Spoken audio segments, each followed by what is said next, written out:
When Elon Musk decided to buy Twitter some time ago, everyone went crazy and the hype was enormous. Both legacy media and the online world commented on it every single day. But now that Elon Musk has been running Twitter for quite some time, we can say that it is a disappointment to say the least. The most recent issue was that Twitter threatened to censor and shadow ban Matt Walsh's documentary What is a Woman?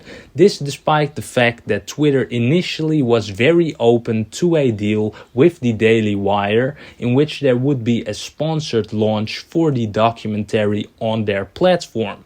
This goes to show that the management of Twitter is extremely divided and that the deeply rooted woke ideology hasn't left the company yet.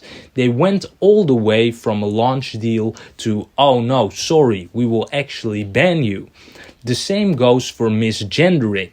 When Elon Musk took over, everyone thought that this would be one of the first things to get dropped. Instead, only the term misgendering got removed, but they just put it under another category of social conduct violations, meaning that it was still an offense and had its consequences. There have also been frequent reports of people that were still getting banned and shadow banned just like before. Only when massive amounts of complaints were tweeted at Elon Musk himself, he reinstated the banned people, correcting the mistake. But of course, this is only a possibility for the most famous of people. The average guy doesn't have the following to reach Elon Musk and thus will have to face the consequences. All of this really reveals how many of the woke employees have survived the layoffs at the company. Elon Musk has even hired a WEF, World Economic Forum member, to become the new CEO. How is this possible? Why would Elon Musk do all of this while his main reasoning for buying Twitter was to encourage free speech? Over the past few days, we have seen that the idea of Twitter being a free speech platform has quickly made place for the so-called freedom of speech, not freedom of reach policy, showing the world that Elon Musk has definitely changed his mind on the topic. The new policy basically means that instead of removing your tweet, just no one will see your tweet, not even your own followers in some cases. They just censor you into oblivion. A multitude of reasons can explain this change. Number one is advertisement. Elon Musk had a quite utopic idea of what it was like to buy Twitter initially. He thought that he could just buy the company and change everything without consequences. But this quickly backfired and he even attempted to cancel the acquisition at a certain point. Even though he is currently the boss of Twitter, he still needs advertisement, and this is where Elon is greatly limited. Just like with anything, corporate America is the front runner of wokeism in the US. With the recent examples of Bud Light and Target, we have seen that some firms are so ideologically driven that they are even willing to forego profit in the name of being woke. These firms pressure Twitter to adhere to their standards and threaten to pull their advertisements. This is the exact same problem that the average person with conservative viewpoints faces on a daily basis. You are theoretically free to tweet or say anything, but in reality, if your boss finds out, you are fired, going to show that the so-called remnant of free speech in the US is just a facade. Elon Musk has a dream of creating his X platform, the so-called Everything app. A social media platform that encompasses everything, just like the Chinese WeChat app. This would include things like messaging, video chatting, photo sharing, video games, ride services, food delivery, banking, and shopping.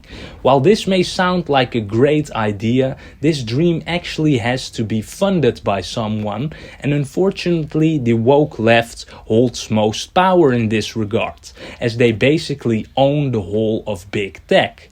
So the only thing he felt he could do was to hire the WEF CEO Linda Yaccarino in the hope of her reinstating the advertising-friendly ways of Twitter. This dilemma brings him in great conflict with his ideals and can be pointed to as the reason for the recently changed speech not reach message. The free expression of opposition to radical gender ideology. And here is what Elon had to say. You've got like a new CEO coming in who's going to be taking over, and you want everybody else to have that same freedom to be able to say what they want, even if it costs them something personally in their lives or whatever, to have that freedom. It would seem to me that the number one thing you'd be looking for is someone who's going to come in and be as committed to free speech as you are. That trumps even advertising revenue, in your view, if you're willing to lose money to be able to personally speak freely. Then we've also lost money, advertising money, because some advertisers got community noted.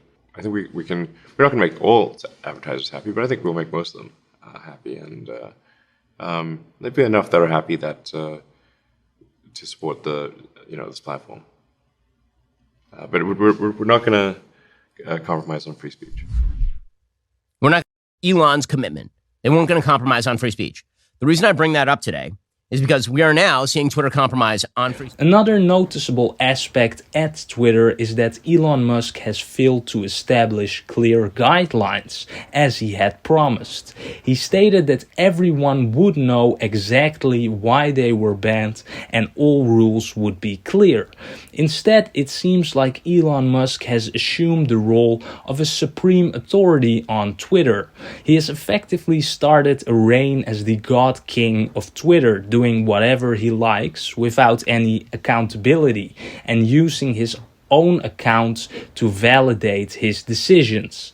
He has also been accused of boosting his personal account, as every single Twitter account, even the ones that don't follow him, constantly get his tweets on their feed.